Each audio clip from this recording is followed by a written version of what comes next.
మనం ఎప్పుడూ కూడా చెడుగా మాట్లాడే వారి వద్దకు వెళ్ళకూడదు. ఎందుకంటే వారి మాటలు వినగా వినగా మన బుద్ధి ప్రభావితం అవుతుంది. తద్వారా మన మనసు మనల్ని కవ్వించి మనలో ఆలోచనల్ని ప్రభావితం చేసి కార్యరూపం దాల్చేలా చేస్తాయి. కాబట్టి చెడు మాట్లాడే వారికి దూరంగా ఉండాలి. ప్రతి మనిషిలోనూ చెడు మంచి తాలూకు విత్తనాలు రెండూ ఉంటాయి. మనం నిరంతరం చెడు వింటూ ఉంటే మనలో ఉన్న ఆ చెడు విత్తనం మొలకగా మారి చివరకు చెట్టుగా తయారవుతుంది.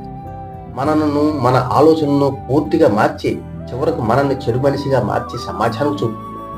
ఉదాహరణకు రావణుడు సీతను అపహరించింది కామవాంఛతో కాదు, చెల్లెళ్ళకి జరిగిన అవమాన ప్రతీకారంతో. కానీ లంకలో తన తెల్లి చెప్పిన చెడు మాటలకు తన మనసు పూర్తిగా వికృత రూపం దాల్చి చివరకు అధోగతి పాలయ్యాడు. కాబట్టి చెడు వినవద్దు, దాని పక్కకు కూడా వెళ్ళవద్దు. జై శ్రీరామ్, మీ శ్రీలేఖ.